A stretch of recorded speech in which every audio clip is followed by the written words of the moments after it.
Hi guys, this is Vidya and I hope you're doing well. Today I'm going to talk about some safety tips that you can follow when your baby is just ready to crawl or walk. In other words, get your home ready for a moving baby. When we are pregnant and close to our due date, we usually give our home like a thorough cleaning. And another stage at which we need to reassess our home is when just before our baby learns to crawl or walk, just before they get mobile.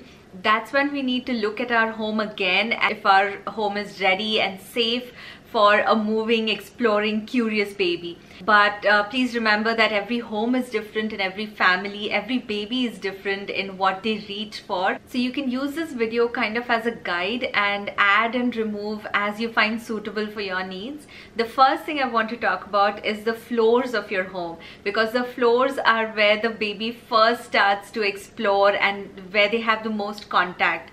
My suggestion would be, if you're planning to use a chemical cleaner like a bleach or something for your floors, do it before your baby starts to crawl or walk, or do it just before they get really mobile, because that's when you can get all of the germs or whatever dirt there is, you can get it all out. And once they start crawling or walking, you can switch to a more non-toxic cleaner, because kids put their hands in their mouths and on the floor, back in their mouths, so you don't want those chemicals to get in their system, right? So you might want to switch to a safer cleaning product once they start to crawl or walk. Once the floor is clean, get on the floor like at their level and check if there's anything that is unsafe for the baby to touch or lift. You also want to check your house for small items that can be choking hazards for the baby, especially when they're teething. They like to put everything in their mouth, and not everything around our home is safe.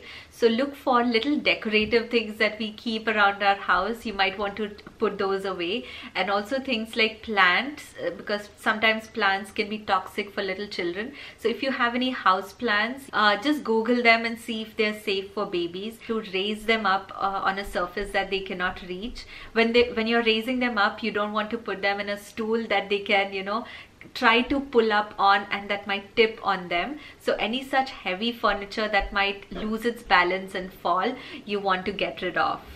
When you're on the floor, also check the edges of the floor, not just the floor itself, the edges of the floor, and give them a wipe as well. That is where babies like to put their mouths on. If you have stairs in your home, you might want to install a baby gate, because stairs are quite unsafe for a baby, obviously, and you can install a baby gate at the top and at the bottom of your stairs so that the baby doesn't get in. And once the baby is confidently walking up and down stairs or crawling up and down stairs with or without support, then you can uninstall it. Next are doors, which babies are very curious about. They love opening and shutting doors, and that can be quite unsafe for them. So you might want to invest in a few baby safety gadgets with respect to doors.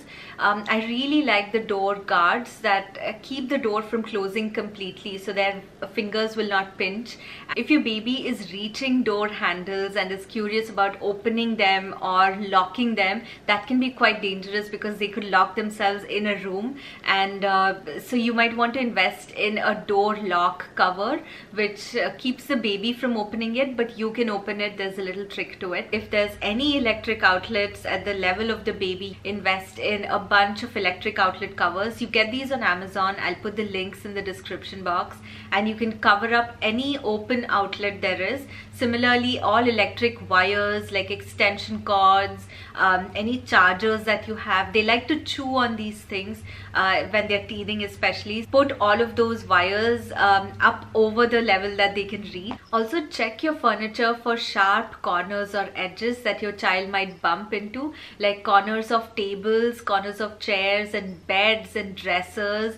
All of those can be quite sharp, and you can invest in a foam strip that you get. I'll link it down below. And there have been times when he bumps into it and I've been like, thank God there is that thing to protect his head. Also, with all the chemical supplies that you have, like cleaners, detergents, spray cleaners, floor cleaners, all of those, put them in a very safe place away from the reach of the baby. And you might want to install a lock on that cabinet. Also, cabinet doors like in your kitchen or bathroom. We have used these locks on a couple of our cabinets, and they have worked out pretty well. And even with individual bottles, they have little locks that we sometimes forget to put on, and you might want to use those locks. It's kind of like a lifestyle change to remember these little things, so that even if the baby gets into the cabinet, they won't be able to actually get into the liquid. Also with medicines, you obviously want to put them out of the baby's reach. I put them in a little box that is up high in our shelf, so he doesn't reach them. Even things that you use every day, like your vitamins, these are like choking hazards, so you want to keep them away from the baby's reach. And whenever your baby is in the next stage of development, reassess your home and see if there's any other new potential hazards for the baby. And all of this is not to make you paranoid and obsessively putting locks on every door and padding every single surface of your home. That's not the point of this. These are basic safety precautions, so that we don't have to keep saying, don't do this, don't do that, don't touch that, don't open that. You don't want to keep saying that to your child, so they don't feel like this is really not their home, because everything is out of reach for them. And so you don't want to go overboard with baby proofing. I don't like the term baby proofing, because it makes it sound like they're pests or something that you want to keep out of your home.